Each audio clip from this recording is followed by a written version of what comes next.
Hey everyone, welcome back. Thanks for joining us. Today we've got a brand new story to share with you. So let's begin.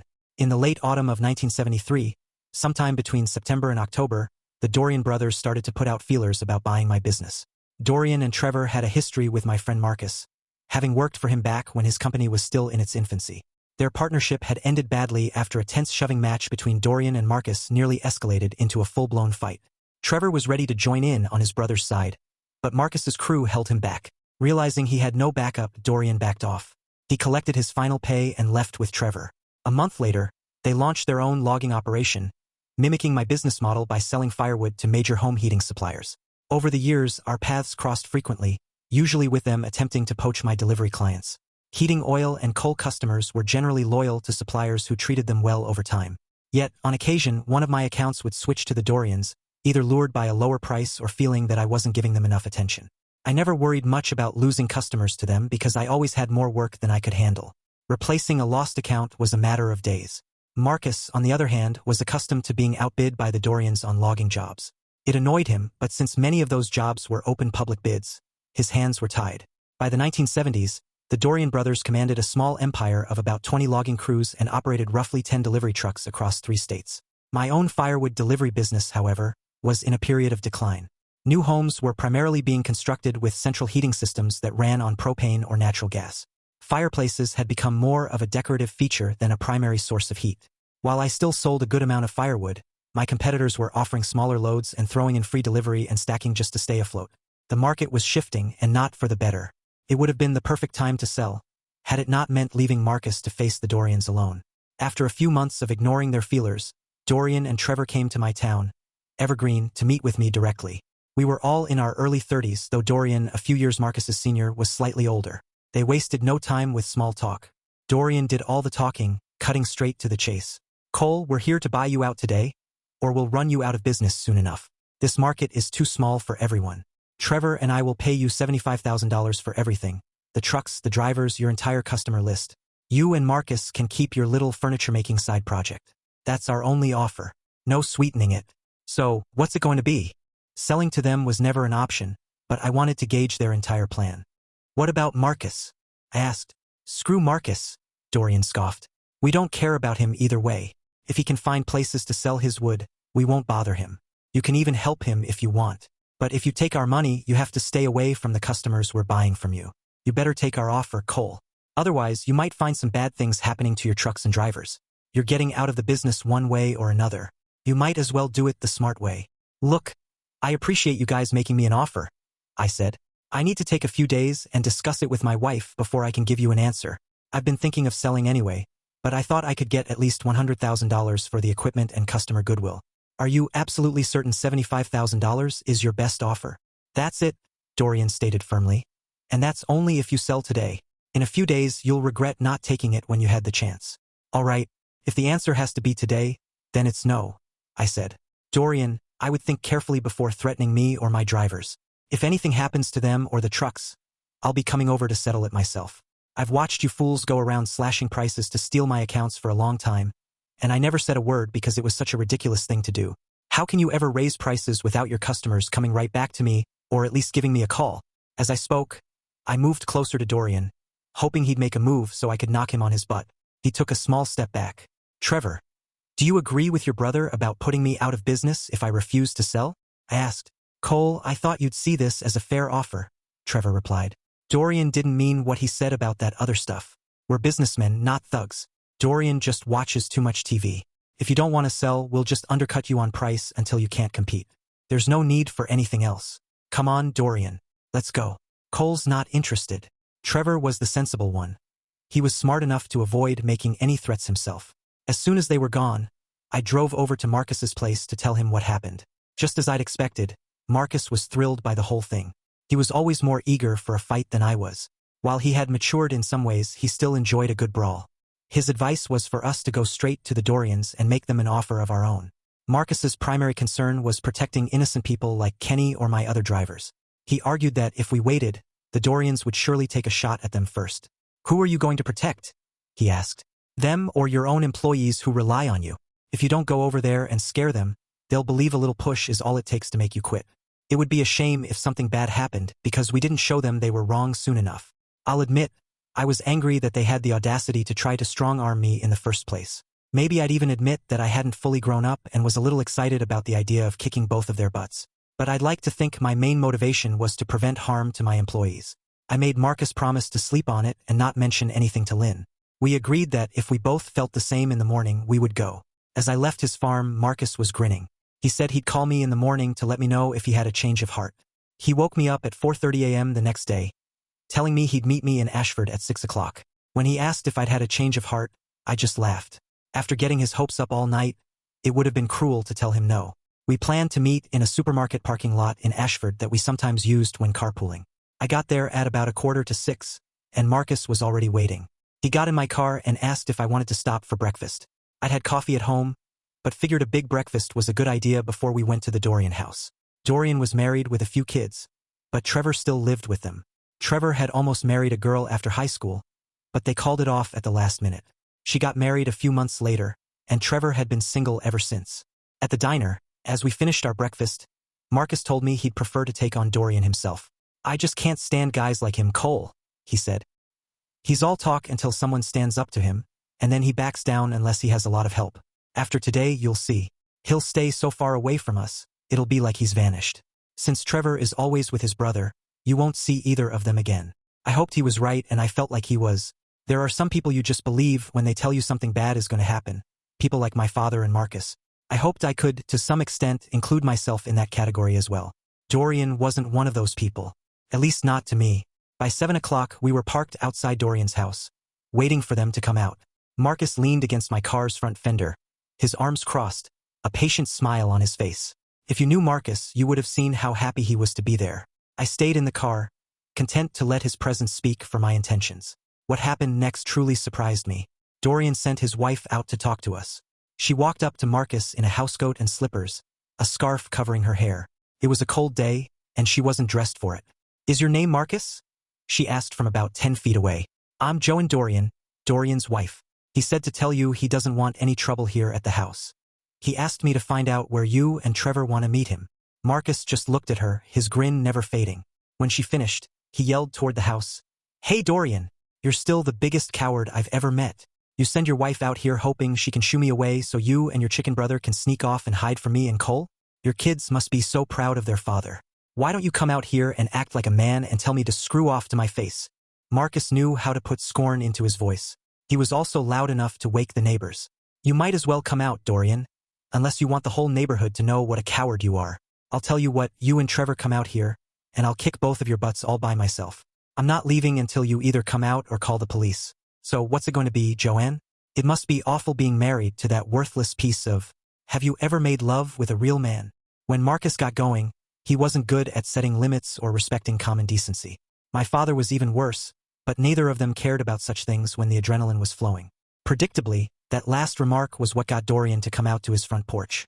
"I'm warning you, Marcus. Keep a civil tongue in front of my family or else what, Dorian? Are you going to sick your mother on me? Come down off your porch and let's settle this right now. Bring Trevor. I don't care. Cole will stay in the car." I could see Trevor looking out from the front window. He didn't seem to be coming out anytime soon. "Come on, Dorian. If you don't come down soon, you'll never be able to live in this neighborhood again. Do you want your kids to be teased by all the other kids for what a chicken you are?" I don't know if Dorian was going to come down before Marcus mentioned his kids, but right after that, he charged off the porch and straight at Marcus. Marcus moved forward and to his left, getting away from my car and Dorian's wife. When they collided, it sounded like two stags hitting each other head-on. Both of them fell in a tangled heap, but Marcus ended up on top. He started punching Dorian's face over and over with such fury that I jumped out of my car and ran to break it up. I was afraid Marcus would kill him. The whole thing might have ended there if Trevor hadn't come running out the door with a pistol.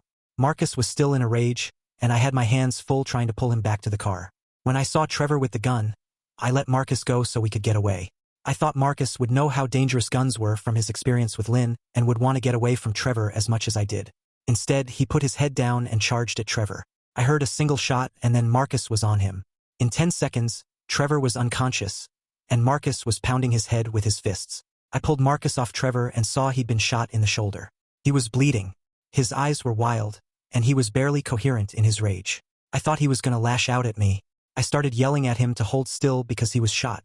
Eventually, my words must have gotten through, because Marcus began checking himself to see where he was hit. I ripped off my jacket and tore at my undershirt, trying to get something to stop the blood. The bullet had gone straight through, and he was bleeding from his back as well.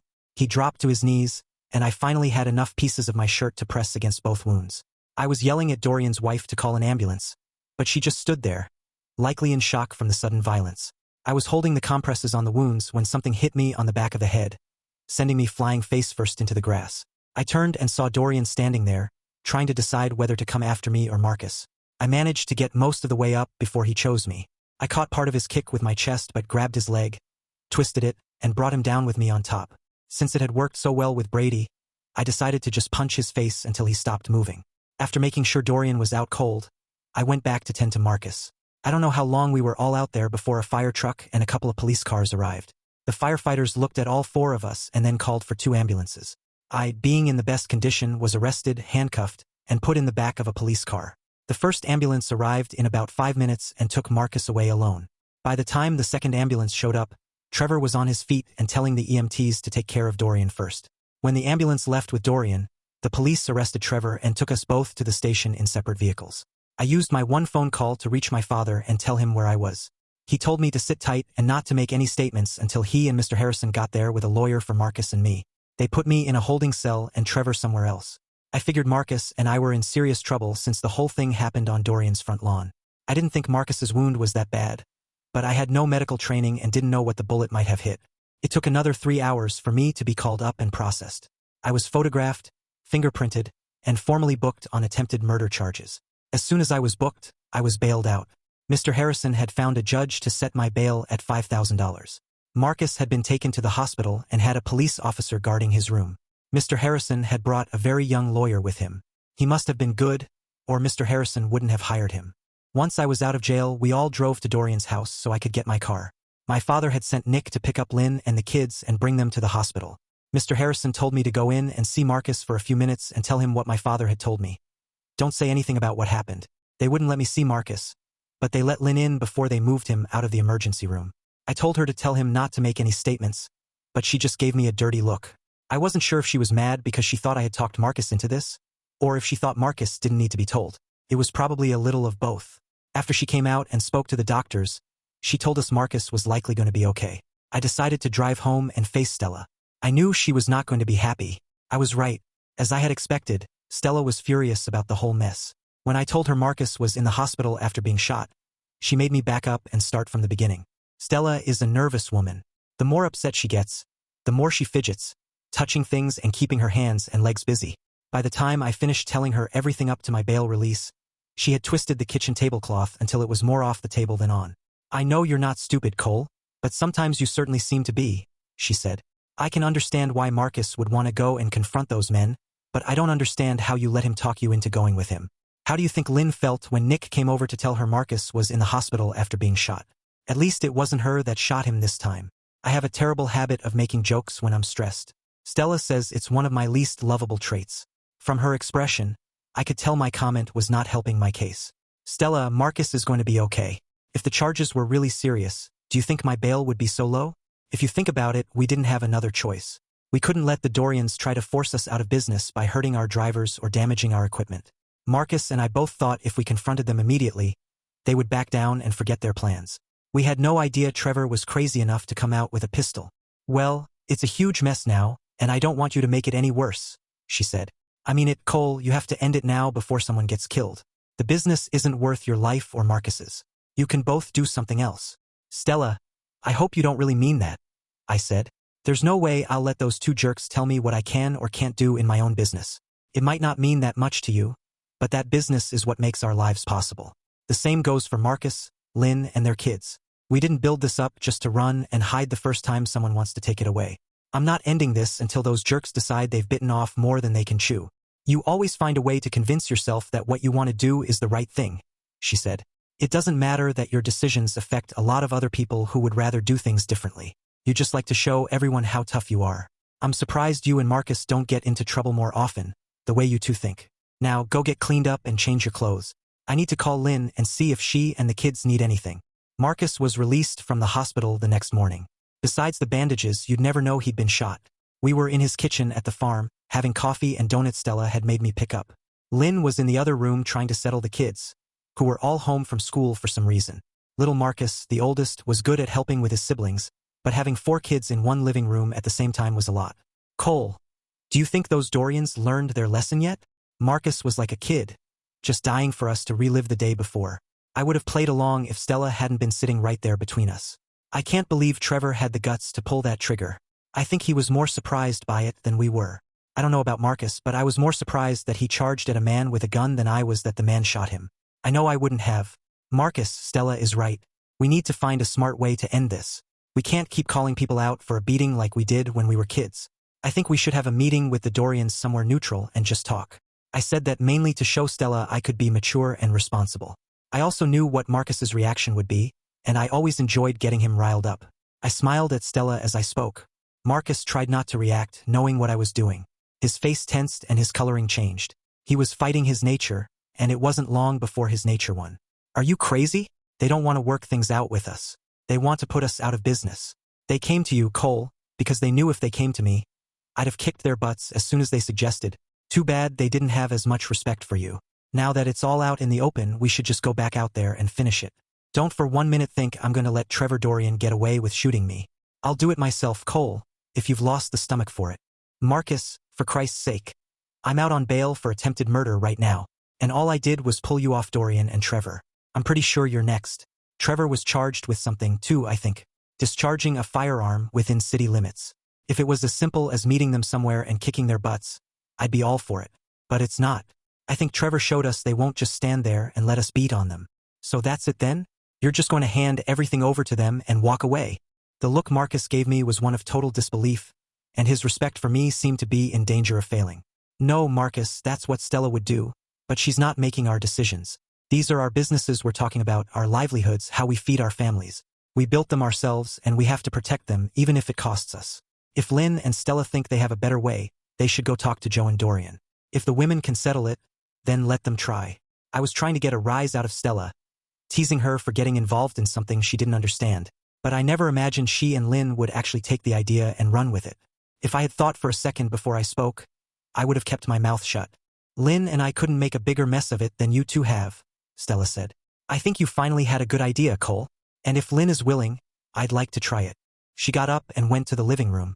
As she left, Marcus gave me a very unhappy look. We both knew I had messed up by letting the women get their noses under our business tent. Within a few minutes, Lynn and Stella were back in the kitchen, making plans for their big peace meeting. They talked about where they should hold it, what they should wear, and arranged for Lynn's sister, Sarah, to watch the kids. If it hadn't been so scary, it would have been laughable. Before we left, they had agreed on their outfits and decided to let Joe and Dorian pick the meeting place. Stella nominated herself to call Joe and to set it up. Marcus and I went outside before Stella and I left, supposedly so Marcus could show me a fungus on some of his birch trees, but really so we could come up with our own plan to end the thing with the Dorians. Marcus thought we should get guns of our own just in case, but I convinced him that wasn't a good idea from a legal standpoint. Marcus told me that Mr. Harrison and my father were working on a plan to keep him from being arrested for the incident on the Dorians' lawn. Mr. Harrison wanted him to file assault charges against both brothers so he'd have leverage. Marcus didn't want to do it, saying it made him look afraid of Trevor and Dorian. I told him he had to do what Mr. Harrison advised unless he wanted to get through it alone. Mr. Harrison always seemed to know exactly what to do to keep his friends out of legal trouble. When I reminded Marcus he still owed Mr. Harrison for his help after Lynn shot him, he frowned and agreed to do it. So, what have you and Marcus been up to? Stella asked when I got home. Don't lie to me. I know you too well. Marcus didn't want to file charges against Dorian and Trevor. He thinks it makes him look scared. I told him he had to do what Mr. Harrison advised if he wanted to keep getting his help. He finally agreed, but only after I reminded him of the last time he needed Mr. Harrison's help, when Lynn used him for target practice. And what else? And we both decided not to carry guns to protect ourselves from anything. Cole, I know you think this is all a game, but it's not, she said. I don't want to think about something bad happening to you or Marcus, but it could if this keeps going. Promise me you'll give Lynn and me a chance to settle this. Will you do that? If we can't, then I'll listen to your ideas. Stella, I promise to let you try, but I won't promise anything if the Dorians decide to make a move on their own in the meantime. Okay, that's fair, she said. Just don't have you and Marcus go out and make things worse before we get our chance. A few days later, Stella, Lynn, and the kids went to Ashford and met Joan Dorian and her 3 kids at a playground near the Coast Guard Academy. Joan chose the location and suggested bringing the kids, believing women wouldn't cause trouble with their children present. The 3 women sat and talked while their children played. Little Marcus, who was several years older than the others, took turns pushing all the younger kids on the swings. Stella told me that Joanne was just as upset about everything as she and Lynn were. The problem, from Joanne's perspective, was that Dorian never listened to her about business. After seeing Marcus, she told Lynn that he was a very scary man. Lynn then told her about the time she had to shoot him twice to get him off her porch. Lynn told Jo, and she was worried her Marcus would kill Dorian and Trevor because he saw them as a threat to his family. She said she hoped the brothers would convince Marcus they weren't a threat, because Marcus had little patience and wouldn't wait long to do what he felt was necessary. Stella then added that I would likely help Marcus if it came to that. I love Cole, but he's as bull-headed as his father and Marcus, she said. I probably shouldn't tell you this, but it wouldn't be the first time for either of them. I made Cole promise not to kill your husband for at least a week so we women could try to work something out. Cole and Marcus might be killers, but they would never lie to us about something so important. You should at least try to talk to your husband and brother-in-law. If they won't listen, that's their funeral. At least you can say you did everything you could. As Stella replayed this conversation, I could barely believe what she was telling me. I thought she was joking, but she explained that she and Lynn had agreed that Joan needed to be pressured into getting tough with Dorian and making him see that he wasn't the only one willing to take action. Besides, Cole, you and Marcus probably would kill them if you had to. So we weren't really lying, were we? She asked. I didn't answer, which she probably took as confirmation. I wanted her to understand that Dorian and Trevor can't just go around threatening people without consequences. I'm pretty sure she's scared enough that she will at least talk to her husband. If he's the coward you say he is, he'll take it from there. Honestly, I didn't think much of her plan, and I didn't want to bring up the unpleasant possibility that she might have scared the Dorians into taking preemptive action against us. Stella loved her little games and was very pleased with herself. That night, Marcus called me. He loved the whole idea and told me we should send our wives out to scare away all our competition. When I told him my fear that the Dorians might panic and think it was either us or them, he didn't find it funny anymore. So what do you think we should do, Cole? He asked. I don't want to just wait for them to make the first move. That shoulder still hurts. Marcus? The one Trevor shot? I asked. I hope it does. So you remember this isn't just a game. You need to remember that it isn't just the 2 of us who could get hurt by those guys. We need to set up a meeting with them right away to settle this. I'm not saying we give in to them, just that we meet and let them know what our options are right now. I'm all for seeing them again, Cole. We can talk if that's what you want, but after the talking is done, if they still want to put us out of business, we should let them know we'll be trying the same thing, only to put them completely out of business. All right, let me try to set something up. After I hung up with Marcus, I called my father and told him what Lynn and Stella had done and what I feared might happen. He laughed and said it was exactly what I deserved for getting women involved in my business. He said he would find out who had the Dorian's ear and try to arrange a meeting. It turned out that Dorian's personal attorney was a good friend of Mr. Harrison, and a meeting was scheduled for 1 o'clock the next afternoon between Dorian and me at his lawyer's office. I went alone. When I arrived, the lawyer told me Dorian would be a little late. He led me to his office, and we waited about 15 minutes before Dorian showed up. The meeting went poorly because Dorian was determined to play the victim. I let him ramble for a few minutes and then stood up to leave. Where are you going? I'm not done talking yet, Dorian said. Dorian, you might not realize it yet, but I promise you, you are done, and so is your brother, I replied. People have tried to tell you that some of us don't respond well to your tactics. Your brother shot Marcus because he was afraid of him. He was right to be afraid. Marcus was only going to beat him up for coming at him with a gun. Now, after being shot, he knows a beating isn't enough. I wanted to come here to end this before it turned deadly, but now I see that's not going to work for any of us. I'm afraid one of our wives will be wearing black before long. Dorian's lawyer gasped. He wasn't used to such blunt talk. I could see in Dorian's eyes that I wasn't bluffing. Be very careful from now on, Dorian, because this is my last attempt at talking sense to you. I walked out of the office and the building. I drove to Marcus's and told him about the meeting. I called Mr. Harrison from Marcus's. He had already heard from Dorian's lawyer. He told me not to make threats in front of witnesses. Then, just before he hung up, he said he was certain Marcus would get a call from Trevor's attorney, offering an out-of-court settlement for the shooting. According to Mr. Harrison, Trevor became very interested in a settlement after he was rebooked on attempted murder charges the day before. This came after the DA's office reviewed the original police reports from the incident. Mr. Harrison didn't have to say that he had influenced that decision. He told Marcus not to accept any offer without checking with him first. The other good news was that the charges against me were being dropped and my bail money was being released. I didn't know exactly how Mr. Harrison made these things happen, but they almost always worked out for his friends. Marcus, Mr. Harrison says not to do any settlement with Trevor's lawyer until you run it by him. Trevor has an attempted murder charge now and hopes to cut a deal with you to get the charges reduced or dropped. Marcus said he understood and would do as he was told. I left and drove home. I told Stella the meeting hadn't gone well, but she was very pleased when I told her the charge against me was being dropped. After that, I made a habit of being more careful. I checked in with Stella several times a day and kept in closer touch with Marcus. A couple of weeks later, someone shot holes in about 20 of my delivery truck tires while they were parked overnight. I sent Lynn, Stella, and Marcus's kids on a trip to Florida for Christmas. They went on the Greyhound bus. Marcus didn't want to do it, but I told him I wouldn't handle things unless he agreed to get everyone out of the way first. On December 23rd, Marcus and I waited in the woods for Dorian and Trevor to get back to one of their wood storage areas. When their truck pulled in and they got out to go into the little shed they had there, we opened fire. Our original plan was just to scare them, but the longer we waited, the angrier we both got. It was cold out there, and neither of us could get comfortable. We each had M2 carbines that a friend had given me a month earlier. We fired 60.30 caliber rounds at that shed. When we were done, we picked up the shell casings and walked back to the car. We didn't know what had happened inside, but we assumed the worst.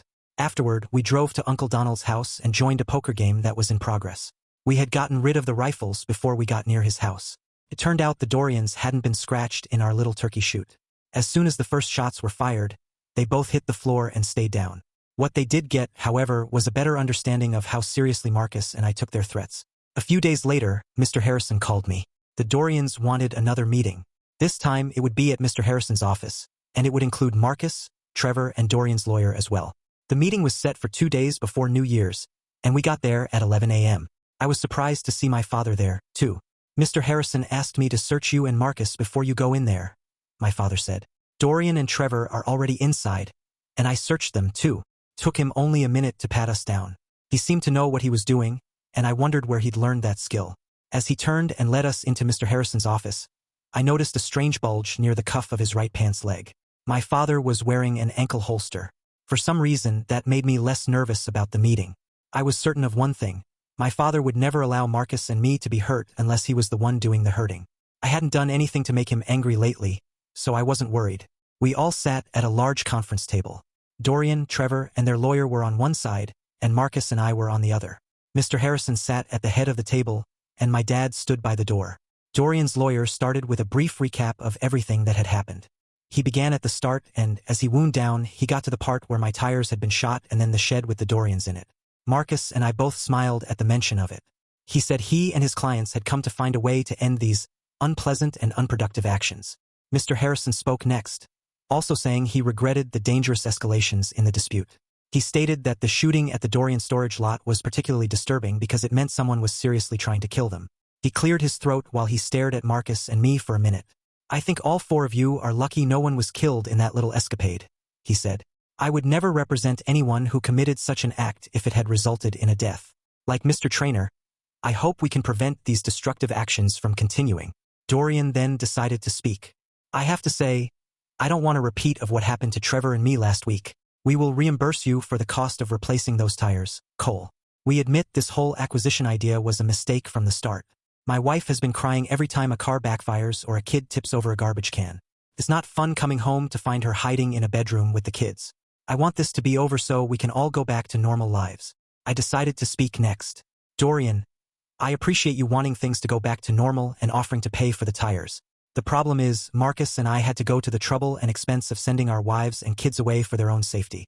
We only took that step because we thought we were about to bring this whole situation to a permanent conclusion. How do we know this will be permanent? What assurance can you give me that this won't start up again? You'll just have to take my word for it. I've had enough of this. I won't start it again. Next time, you might aim lower or reload and go inside the shed to make sure. We got the message. You and Marcus won't be messed with and you can't be scared. We aren't killers. We know when we're in over our heads. Dorian, if it were just up to me, I'd be inclined to believe you. But there are still the matters of our out-of-pocket expenses and Marcus getting shot. I haven't heard you address those.